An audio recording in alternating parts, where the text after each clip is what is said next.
ஐயா வணக்கங்க. வணக்கம். எலெக்ஷனுக்காக வந்திருக்கோம். இந்த வீட்டுக்கு எத்தனை ஓட்டு பாரு? 3 ஓட்டு கொடு. நம்ம சின்ன தெரியல, மறக்காம போட்டுருங்க. பா என்னப்பா இது? 5 வருஷத்துக்கு ஒரு ஓட்டுக்கு 2000 ரூபானா ஒரு வருஷத்துக்கு 400 ரூபாய், ஒரு மாசத்துக்கு வெறும் 33 ரூபா, ஒரு நாளைக்கு வெறும் 1 ரூபாய். 1 ரூபாய்க்கு தான் நீங்க ஒருத்தா? ஓட்டுக்காக பணம் வாங்குவதும் குற்றம், கொடுப்பதும் குற்றமாகும். பொதுநலன் கருதி வெளியிடுவோம். அக்னி காலேஜ் ஆஃப் டெக்னாலஜி மற்றும் இந்திய தேர்தல் ஆணையம். எம்ஜிஆர், புரட்சி தலைவி அம்மா இருவரும் தலைவர்களை வணங்கி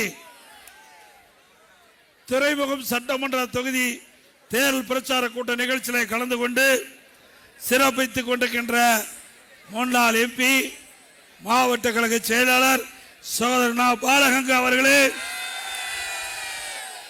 பொறுப்பாளர் சகோதரர் திரு வி அறிவுடை நம்பி அவர்களே, என்னோடு வரி புரிந்திருக்கின்ற முன்னாள் அமைச்சர் சகோதரர் திரு டி ஜெயக்குமார் அவர்களே, மற்றும் நிகழ்ச்சியிலே கலந்து கொண்டு சிறப்பித்துக் கொண்டிருக்கின்ற அனைத்து இந்திய அண்ணா திராவிட முன்னேற்ற கழக கட்சியிலே பல்வேறு பொறுப்புகளை வைக்கின்ற நிர்வாகிகளே, கழக உடன்பிறப்புகளே, கூட்டணி கட்சியை சேர்ந்த நிர்வாகிகள், நிகழ்ச்சியில் பங்கு பெற்றுகின்ற திரு ஆவின் ஆர் அருள்வேல் அவர்களே, திரு வெற்றிலை திரு கே மாரிமுத்து அவர்களே, திரு லண்டன் வெங்கடேஷ் அவர்களே, பாஜக மாவட்டத்தில் திரு கிருஷ்ணன் அவர்களே, பாஜக மாவட்ட தலைவர் பி கிருஷ்ணன், பாமக மாவட்ட தலைவர் திரு பூங்கா ஆறுமுகம், அம்மா மக்கள் முன்னேற்ற கழகத்தை சேர்ந்த மாவட்ட செயலாளர் முகமது சித்திக், தமாக மாவட்ட தலைவர் திரு டி எஸ் ஸ்ரீதர், புரட்சி பாரத கட்சி மெஹபிதாஸ் அவர்கள் மற்றும் கூட்டணியில் அங்கம் வைக்கின்ற கட்சிகள் ஐஜேகே கட்சி நிர்வாகி, புரட்சி பாரத கட்சி நிர்வாகி, புதிய நீதி கட்சி நிர்வாகி, தமிழக மக்கள் முன்னேற்ற கழக நிர்வாகி, பெருந்தலைவர் மக்கள் கட்சி நிர்வாகி, தமிழ் மாநில பகுஜன் சமாஜ் கட்சி நிர்வாகிகள் வரியினது சிறப்பித்துக் கொண்டிருக்கின்ற கழகத்திலே பல்வேறு நிலையில் இருக்கின்ற பொறுப்பாளர்களே, கழக உடன்பிறப்புகளே, பெரியவர்களே, தாய்மார்களே, மீனவ நண்பர்களே, மகளிரை சேர்ந்த சகோதரிகளே, இளைஞர் பட்டாளங்களே, பத்திரிகையாளர்களே, ஊடகங்களே, அத்தனை பேருக்கும் என்னுடைய முதற்க நன்றி கலந்த வணக்கம். இந்த துறைமுகம் சட்டமன்ற தொகுதி யார் நிற்கிறாங்கன்னு உங்களுக்கு தெரியும். எதிர்த்து யார் நிற்கிறா? அவரை தோற்கடிப்பதற்காக அனைத்து இந்திய அண்ணா திராவிட முன்னேற்ற கழகம், தேசிய ஜனநாயக கூட்டணி, பிரம்மாண்டமான கூட்டணி அமைச்சிருக்கிறோம். இயற்கையான கூட்டணி நம்முடைய கூட்டணி. நம்முடைய கூட்டணியுடைய கழகத்தின் சார்பாக இந்த துறைமுகம் சட்டமன்ற தொகுதிக்கு நிறுத்தப்பட்டிருக்கின்ற வேட்பாளர் அருமை சகோதரர் திரு ராயபுரம் மனோ அவர்கள், நம்முடைய வேட்பாளர் திரு ராயபுரம் மனோ அவர்கள், அவருக்கு இரட்டலை சின்னத்தில் வாக்களியுங்கள். நம்முடைய சின்னம் புரட்சி தலைவர் எம்ஜிஆருடைய சின்னம், அம்மாவின் சின்னம், மக்களின் சின்னம், ஏழையின் சின்னம், மீனவரின் சின்னம், தொழிலாளரின் சின்னம், வெற்றி சின்னம். வாக்களிப்பீர் இரட்டலைக்கு. இன்றைய தினம் திரு உதயநிதி அவர்கள் ஒரு பொதுக்கூட்டத்தில் பேசும்போது அவர் ஒரு விமர்சனத்தை என் மீது வச்சிருக்காரு. நான் சில கூட்டத்தில் போய் பேசினேன். நம்ம கட்சி நிர்வாகிகள் சொன்னதுதான் நான் சொன்னேன். பால்டாயில் குடித்தவங்க எல்லாம் பஞ்சு டைலாக் பேசுன்னு சொன்னேன். பால்டாயில் குடித்தவங்களாம் இவருக்கு ஏங்க கோபம் வருது? யாரையாவது பெயர் சொல்லி சொன்னா? எங்கேயுமே பெயரை குறிப்பிட்டு சொல்லல. அப்போ இவருக்கு ஏன் கோபம் வருது? எங்க அப்பா குதிரைக்குள்ள என்ன அவரே சொல்லிட்டார், அவரே உண்மையை ஒத்துக்கிட்டார்.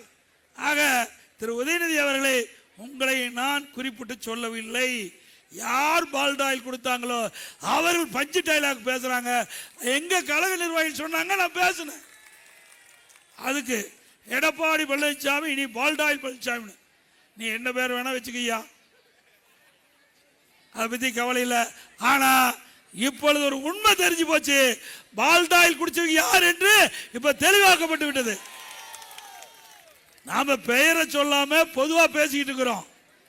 ஆனா அவர் தன்னை பற்றி தான் பேசுறார் என்று இப்பொழுது விமர்சனம் செஞ்சிருக்கிறார். இதிலிருந்து உண்மை என்ன? அவர் உண்மை ஒத்துக்கிட்டார்ல. மக்கள் சொன்னா மகேசன் தீர்ப்பு. அப்புறம் 1984ஆம் ஆண்டு பொன்மனச்செம்மல் புரட்சி தலைவர் எம்ஜிஆர் அவர்கள் அமெரிக்காவில் சிகிச்சை பெற்று வந்தாங்க. அப்போ தேர்தல் வந்தது. இப்போ கருணாநிதி என்ன சொன்னார்? என்னுடைய நண்பர் எம்ஜி ராமச்சந்திரன் அவர்கள் உடல்நிலை சரியில்லாமல் அமெரிக்காவில் சிகிச்சை பெற்று வரார். அவர் சிகிச்சை பெற்று நலமோடு வந்த உடனே எனக்கு இதை வெற்றி வாய்ப்பு கொடுங்க, அதை அப்படி திருப்பி கொடுத்துருவாராம். எவ்வளோ தந்திரம் நல்லா எண்ணி பாருங்க. அப்பவே திரு கருணாநிதி அவர்கள் நம்ம ஏமாற்ற முயற்சிட்டு இருந்தார். அது வெளிப்படையா சொல்றார். ஏதோ நம்முடைய தலைவர் சிகிச்சை பெற்று வராரு, தேர்தலில் திரு கருணாநிதி போட்டிடுறாரு, இவருக்கு வெற்றி வாய்ப்பு கொடுக்குதான் திரு நம்முடைய தலைவர் தமிழ்நாட்டுக்கு வந்தோடனே ஆட்சி திருப்பி கொடுத்துருவாராம். யாருக்கிட்ட ஏமாற்ற வேலை? கிராமத்தில் சொல்லுவாங்க, எறும்பு ஏரோப்ளான் ஓட்டணும். உண்மைதானே? யாரை நம்ப வைக்கிறாங்க நினைச்சு பாருங்க. ஆனா விதை ஒன்று போட்டா சொரன்னா முளைக்கும்.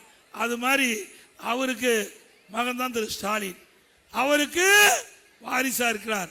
ஆக அவர் என்னென்னலாம் பொய்ய சொல்லி நாட்டு மக்களை ஏமாற்றிடுவார் திரு கருணாநிதி, அதை விட பன்மடங்கு பொய் செய்கின்ற முதலமைச்சர் இன்றைய முதலமைச்சர் ஸ்டாலின்.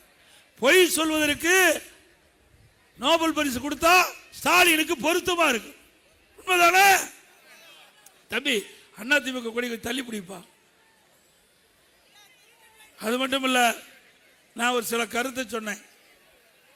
திரு கருணாநிதி அவர்கள் அவர் உயிரிழந்த பிறகு மெரினா பீச்சில் இடம் கேட்டாங்க.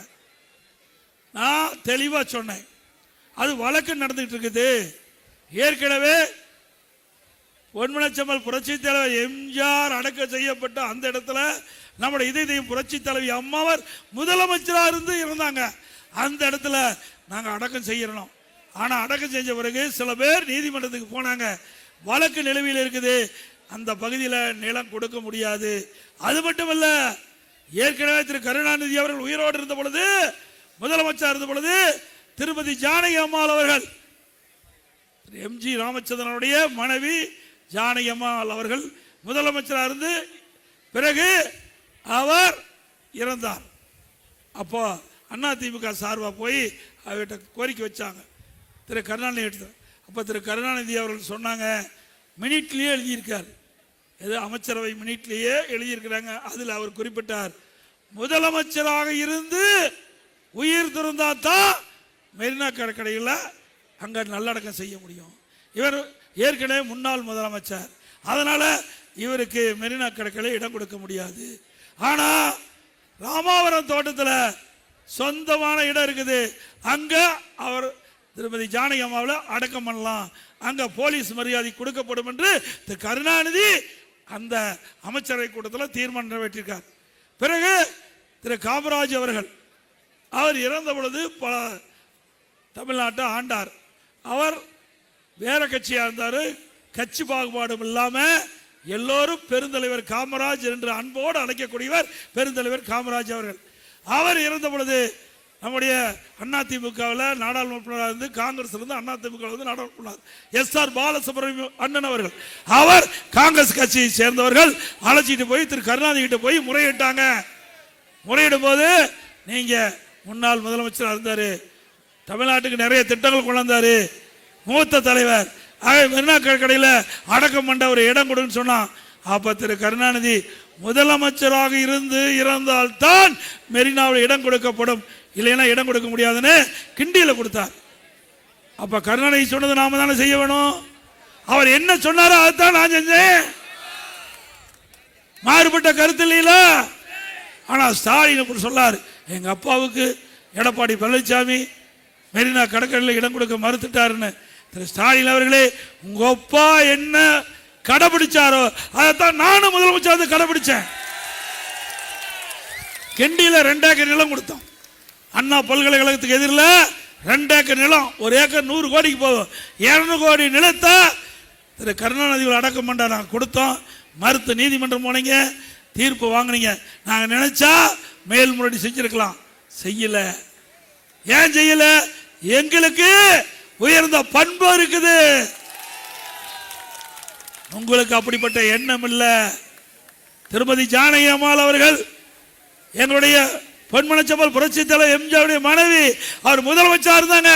அப்படிப்பட்டவருக்கு பொன்மனச்செம்மல் புரட்சி தலைவர் எம்ஜிஆர் அடக்கம் செய்த அருகிலேயே அவருக்கு இடம் கிடைக்க வேண்டும் என்று நாங்க இடம் கேட்டோம், ஆனா கொடுக்கல. சிந்திச்சு பாருங்க என்னென்னலாம் அப்ப பேசிட்டு இருக்காருன்னு. அதோட திரு கருணாநிதி அவர்கள் என்னென்ன பேசினார்? பெருந்தலைவர் காமராஜரை பற்றி மிக மிக மோசமா பேசினார். அன்னை இந்திரா காந்தி அவரை பற்றி விமர்சனம் செஞ்சார். தியாகச்சலர் கக்கன் ஆகியோரை பற்றி விமர்சித்தார் திரு கருணாநிதி அவர்கள். ஸ்டாலின் இப்ப அப்படியே மறைச்சு பேசுறார். திரு ஸ்டாலின் அவர்களே, உங்களுடைய குடும்பத்தை சேர்ந்தவர்கள் எப்படியெல்லாம் முன்னாள் தலைவர்களை விமர்சனம் செய்தார் என்று எங்களுக்கு முழுமையா தெரியும். பட்டியலிட்டு பேசுவதற்கு எங்களுக்கு திறமை இருக்குது.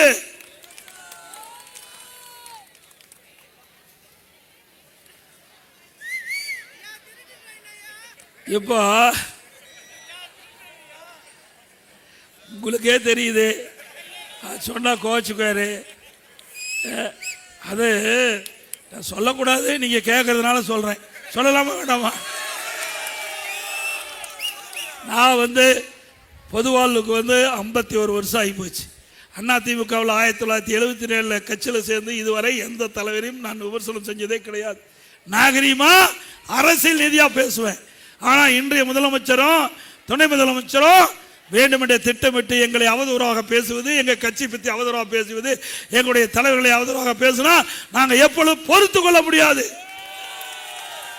என்ன சொல்றாரு? எடப்பாடி பழனிசாமி திண்ணையில படுத்துட்டு முதலமைச்சர் ஆயிட்டான். அப்படி பேசினா நம்ம ஏத்துக்க முடியுமா? சொல்லுங்க பார்க்கலாம். அதான் நான் சொன்னேன். எப்போது பார்த்தாலும் திரு ஸ்டாலின் பேசுறார், நான் யார் தெரியுமா? முத்துவேல் கருணாநிதியுடைய மகன் அப்படின்னு சொல்றிய. ஆமா உண்மைதான், யார் இல்லைங்கிறா? நாங்க சொல்றோம், முத்துவேல் கருணாநிதி திருட்டு ரயில் வந்திருக்காரு, அதுக்கு என்ன பண்ண? திரு மறைந்த கவிஞர் கண்ணதாசன் எழுதிய புத்தகத்தில் இது இடம்பெற்றிருக்குது. நாம சொல்லல, மறைந்த கவிஞர் கண்ணதாசன் அவர் எழுதிய புத்தகத்தில் திருட்டு ரயிலில் வந்தோம்னு எழுதியிருக்கார். ஸ்டாலின் அவர்களே, பேசக்கூடாது என்று நினைத்தேன், எங்களை பேச வைத்து விட்டீர்கள்.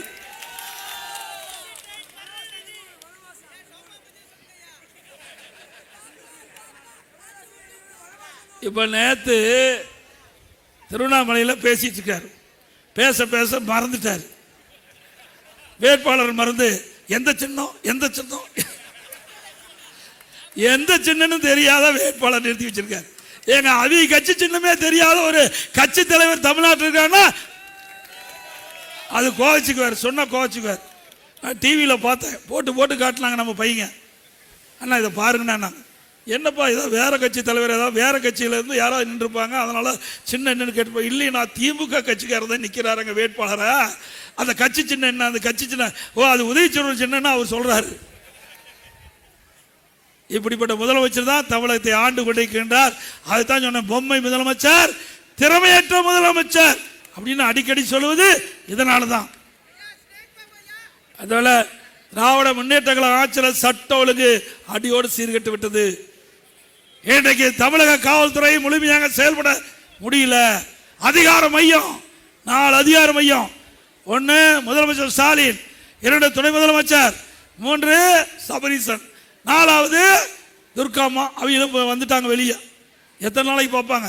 அவையிலும் இப்போ அரசியல் செய்ய வந்துட்டாங்க. ஆக 4 அதிகார மையங்கள் தமிழகத்தை ஆட்டி படைக்குது.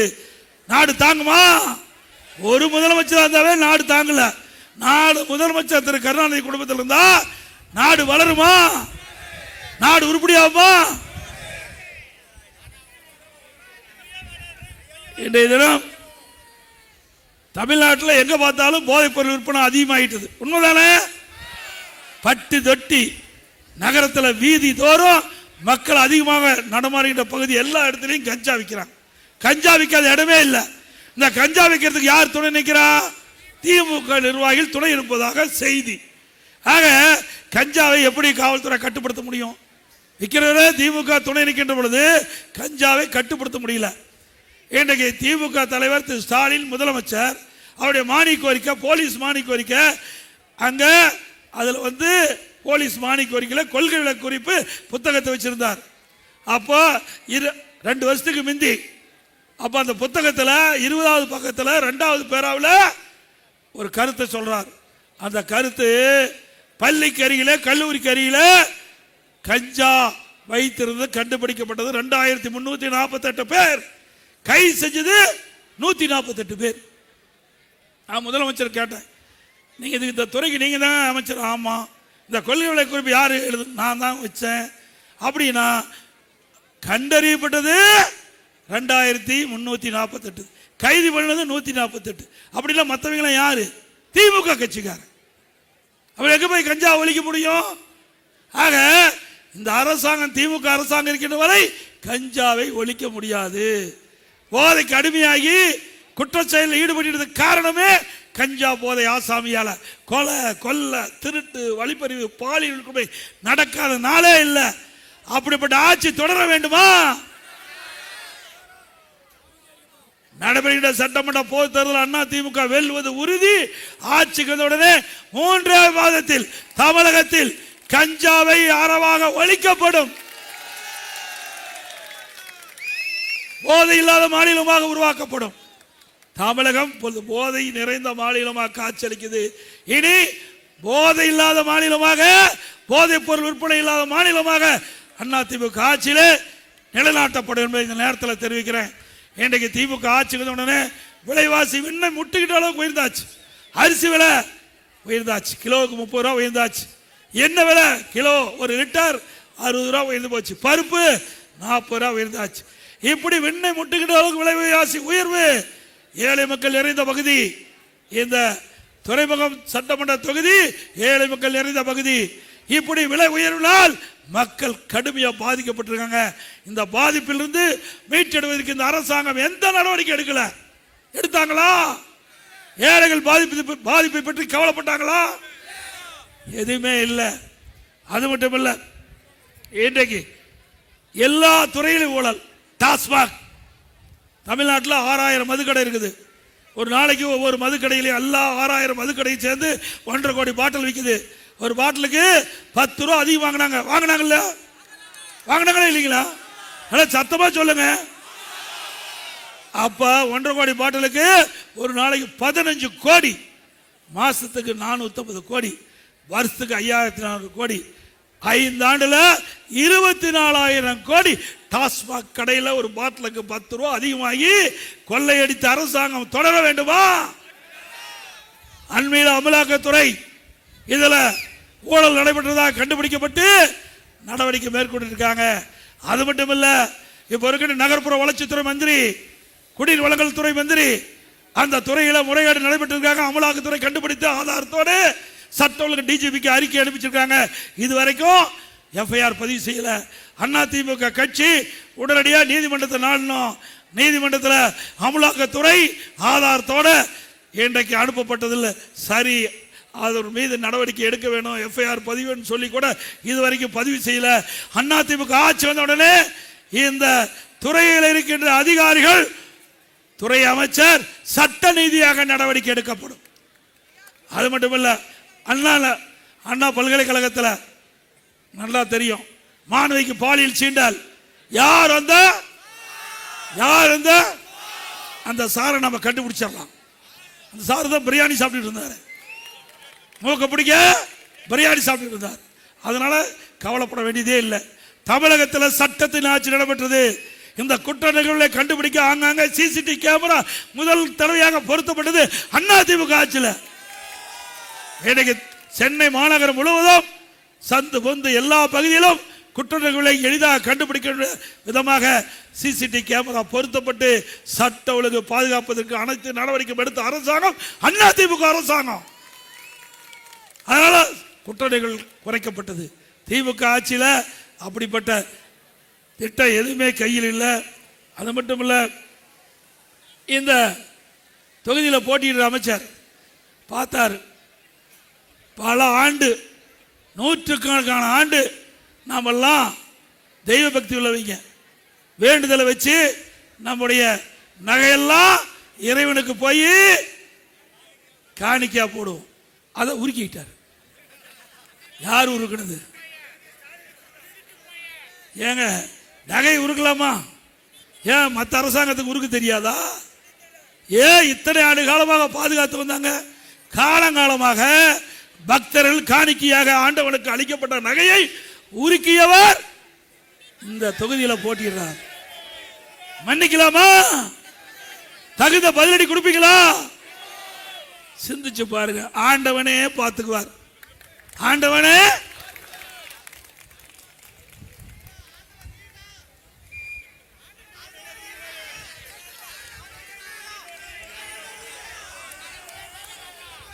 நான் ஆண்டவன் இல்லைங்க, நான் சாதாரண மனிதன். நான் தெய்வ பக்தி உள்ளவன், அது உண்மை. தெய்வ பக்தி உள்ளவன். இதுல யார் தவறு செய்தாலும் சட்ட நிதியாக அதிமுக ஆட்சியில் நடவடிக்கை எடுக்கப்படும். நம்முடைய வேட்பாளர் மனோ திறமையானவர், வலிமையானவர், மக்களிடத்திலே எளிமையாக பழகக்கூடியவர். இந்த துறைமுகம் தொகுதியிலே மக்களுக்கு தேவையான திட்டங்கள் வருவதற்கு சட்டமன்றத்திலே உங்களுடைய சார்பாக குரல் கொடுக்கக்கூடிய நல்ல மனிதர் அதிமுக சார்பாக நிறுத்தப்பட்டிருக்கிறோம். இப்ப நிக்கிற வேட்பாளர் இதை நம்பிட்டு இருக்கார்.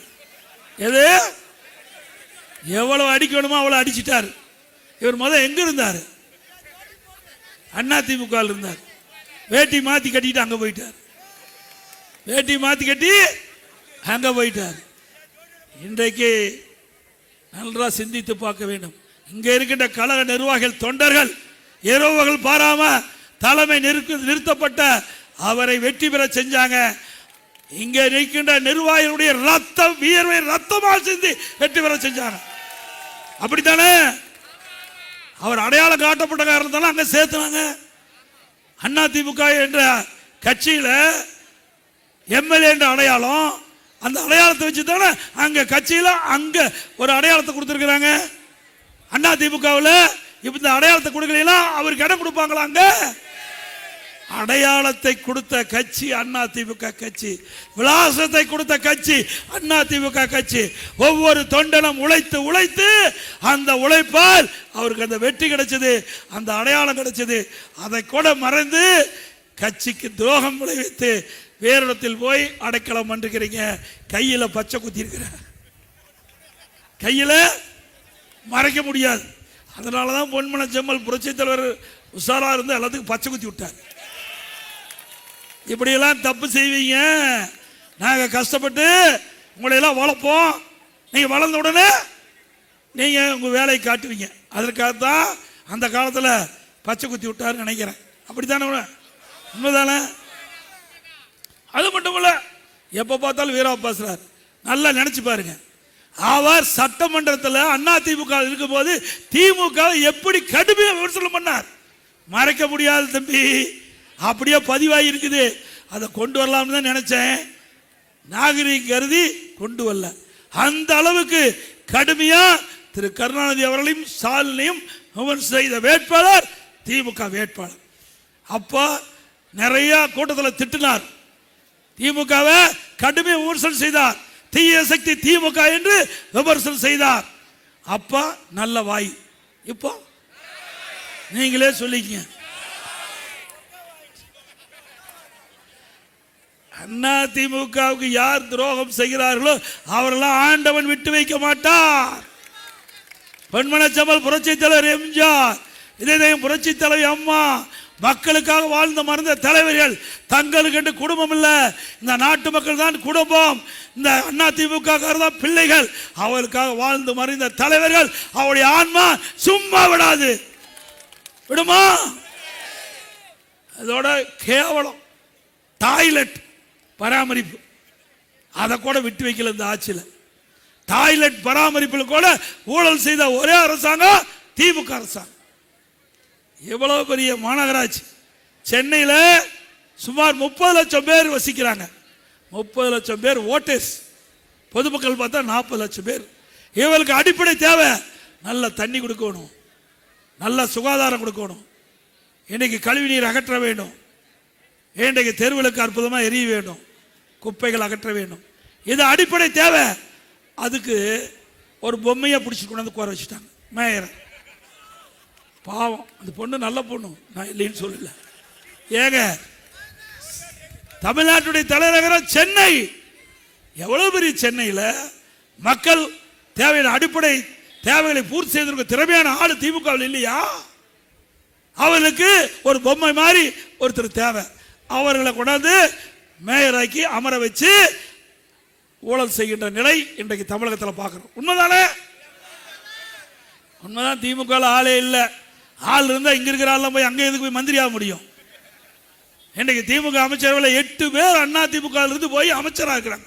இப்போ 8 பேர் அண்ணா திமுக இருந்து தூக்கி எறியப்பட்டவர்கள், விலக்கி வைக்கப்பட்டவர்கள், செல்லாத நோட்டுக்கு சமமானவர்களா இன்னைக்கு அங்க போய் அமைச்சராக இருக்கிறாங்க. உண்மைதானே? இப்போ 19 பேர் அண்ணா திமுக கட்சி சேர்ந்தவர் எம்எல்ஏ நிற்கிறாங்க திமுகவில். ஆக திமுகவில் கூடாரம் காலி ஆகிவிட்டது, அது எம்டி ஆகிட்டது. மக்கள் செல்வாக்கு இழந்துட்டாரு ஸ்டாலின். ஆக அண்ணா திமுக அப்படி இல்லை, இன்றைக்கு அபரிதமாக வளர்ந்துகிட்டு இருக்குது. மக்களிடத்தில் மிகப்பெரிய செல்வாக்கை நாம் பார்த்து கொண்டு இருக்கின்றோம். இன்னைக்கு மாணவர்களுக்கு, இளைஞர்களுக்கு, பொதுமக்களுக்கு தேவையான திட்டங்களை கொடுப்பதில் முதலிடம் இருப்பது அண்ணா திமுக கட்சி. இன்னைக்கு திமுக அப்படி இருக்குதா? அது ஒரு குடும்ப கட்சி, வாரிசு அரசியல். அங்க மக்களுக்கு தேவையான திட்டங்கள் கிடைக்காது. ஆகவே அண்ணா திமுக ஆட்சியில் மீண்டும் தமிழகத்தில் மலர வேண்டும். இன்றைக்கு பாலியல் வன்கொடுமை தமிழகத்திலிருந்து அகற்றப்பட வேண்டும், ஊழல் ஆட்சி அகற்றப்பட வேண்டும். அதோட மின் கட்டணம் 67% உயர்த்தியாச்சு, குடிநீர் வரி உயர்த்தியாச்சு, கடைக்கு வரி உயர்த்தியாச்சு, வீட்டு வரி உயர்த்தியாச்சு. வீட்டு வரி 100% உயர்த்திட்டாங்க, கடை வரி 150% உயர்த்தியாச்சு, குப்பைக்கு வரி போட்டாச்சு, குடிநீருக்கு வரி போட்டாச்சு. இப்படி மக்கள் மீது மிகப்பெரிய வரி சுமை. ஒரு பக்கம் உணவுப் பொருளுடைய விலை உயர்வு, மக்கள் தத்தளித்து கொண்டிருக்கிறாங்க. தமிழகத்தில் எப்பொழுது தேர்தல் வரும் என்று எதிர்பார்த்து கொண்டிருக்கின்றாங்க. இந்த தேர்தலில் நம்முடைய வெற்றி வேட்பாளர் மனோ அவர்களுக்கு 2 லட்சத்தில் வாக்களித்து வெற்றி பெற செய்யுங்கள்.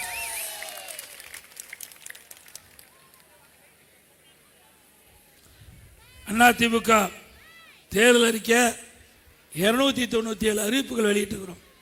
முக்கியமான அறிவிப்புகள்: விலைவாசி உயர்வு, வரி உயர்வு, இதனால் பொதுமக்கள் பாதிக்கப்பட்டிருக்காங்க.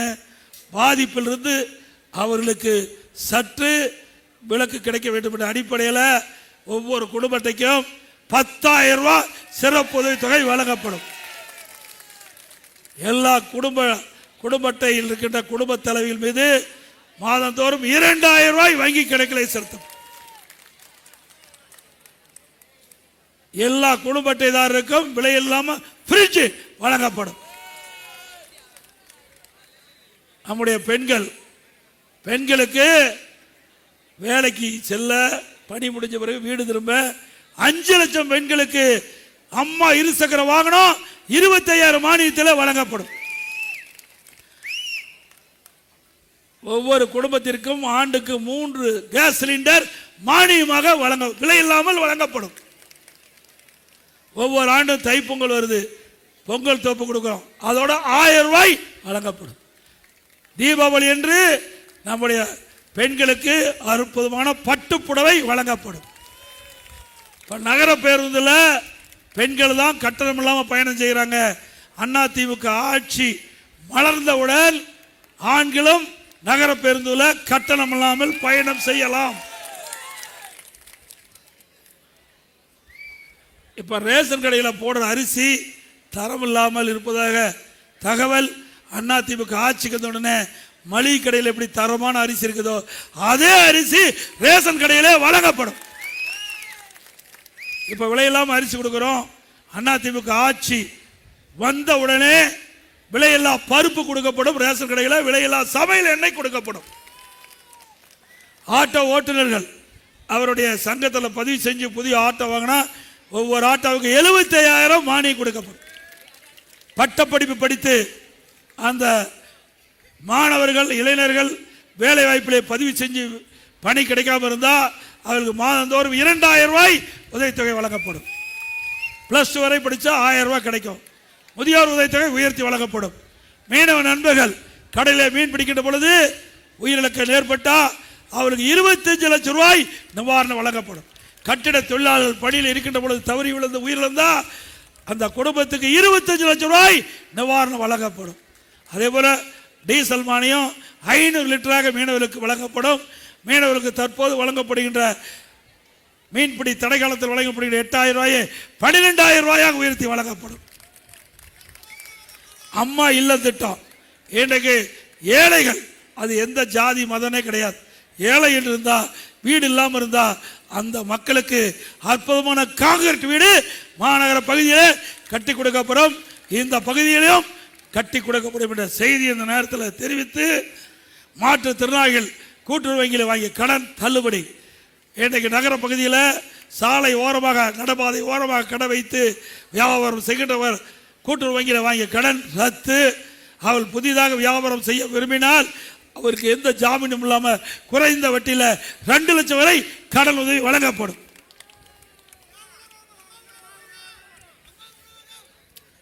அம்மா உணவகம் சிறப்பாக செயல்படப்படும்.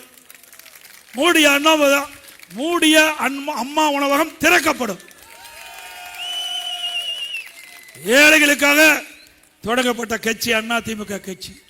வேண்டுமென்றே திட்டமிட்டு ஏழை மக்களிடத்திலே மிகுந்த வரவேற்பு இருக்கின்ற காரணத்தினால அரசியல் கால் பிடிச்சிட்டு காரணமாக பல அம்மா உணவகங்களுக்கு தகுந்த உணவுப் பொருள் கொடுக்கல, தரமான பொருள் கொடுக்கல.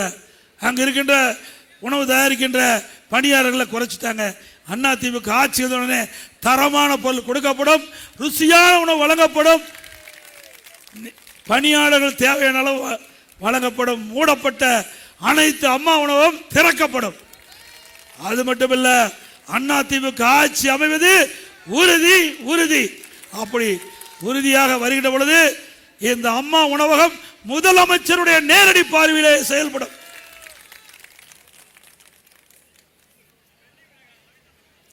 மக்களை காப்போம், தமிழகத்தை மீட்போம்.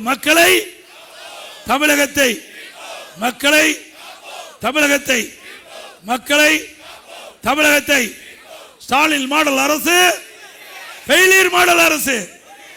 By bye Stalin. நன்றி, வணக்கம்.